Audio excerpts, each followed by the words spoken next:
Okay, so what am I doing differently this cycle to the last cycle? The easier question might be, what aren't I doing differently this cycle to the last cycle? I'm pretty much doing everything differently. Your first cycle in crypto, it's like they say, it's like the price of admission to play the game, right? The things you learn, the FOMO, you learn about influencers, you learn about the community, the, indicators, toolboxes, like all these different things that you learn from that first cycle. What I'm doing differently this time, I've worked out the influencers that I want to follow.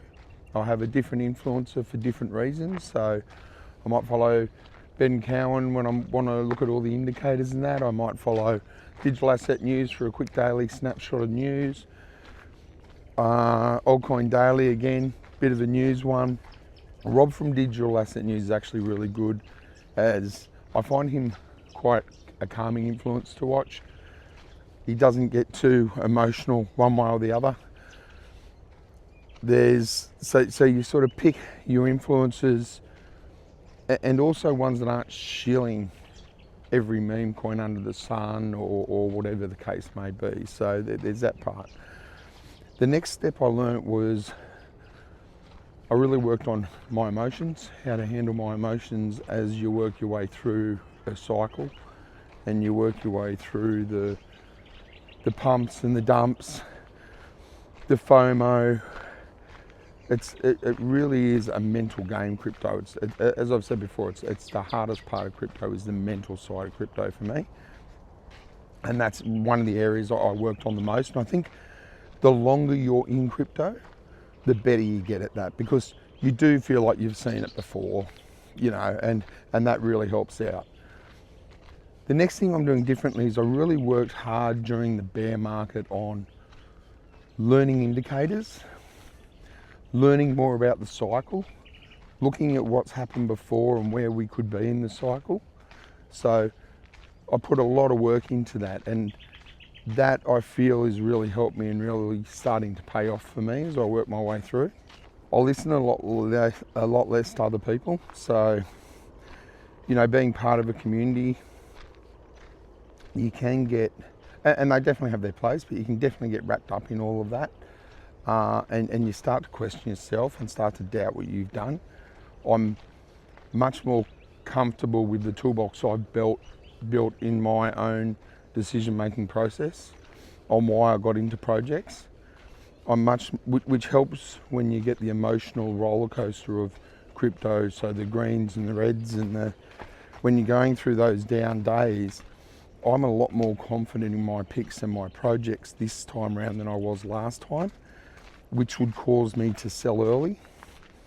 So I'm definitely much more patient. I hold through a lot more this time around. And again, that's that education piece. You've really got to educate yourself to make sure that you have that skill set and that confidence in your own decisions to hold through the turbulent times in crypto.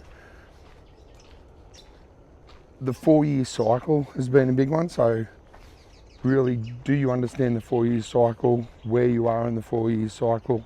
Do you have confidence in it? For me, I believe in the 4-year cycle. And until something comes along that tells me otherwise, I will continue to believe in the 4-year cycle, which makes this cycle a bit easier for me again, because it's that FOMO piece and the FUD and that really messes you up. You make your strategy. So I have a strategy that I've built for this cycle, and I'm sticking to it.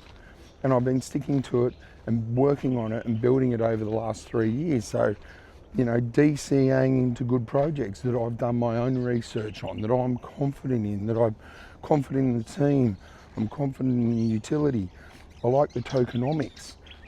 All those things that go into researching your tokens. I've learnt so much about that to prepare myself for this cycle, to get the most out of this cycle. So there's that as well that's really, really helped me out as I've gone through the cycle. So if I was to summarise the main changes I've made this cycle to last cycle, it'll be the influences I follow,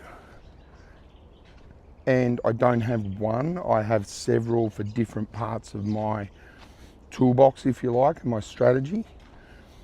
I've built a toolbox, which is an emotional toolbox, it's an indicator toolbox, and I've spent a lot of time educating myself on that. I've got a strategy that I'm going to stick to. Didn't really have a strategy the last one. Like a lot of people, when you come into crypto, you come in on the hype, you come in on the FOMO. So I don't have that, I have a strategy.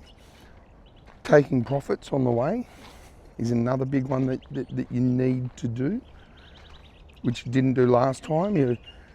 You're really there and everyone's telling you it's going to pump more, it's a super cycle and it's going to go on forever, and you get caught up in that. Not doing that. So look, there's a lot of different things I've changed. They're probably some of the key ones that I've changed. And it's definitely made this cycle a lot easier for me. You know, I'm a lot more steady in this cycle. I'm not jumping from ship to ship. Yeah, it's definitely made it a lot easier, but that's some of the key things I've done anyway. And look, in reality, if you don't learn from the last cycle, you're just paying tuition to the same teacher twice. Look, I'd love to hear other people's thoughts. What have they learnt from cycle to cycle? What are they doing differently this time around? Have they built a toolbox? Are there certain influences they find are really helpful for them? Drop it in the comments below. Be really keen to see what do you guys think on this as well.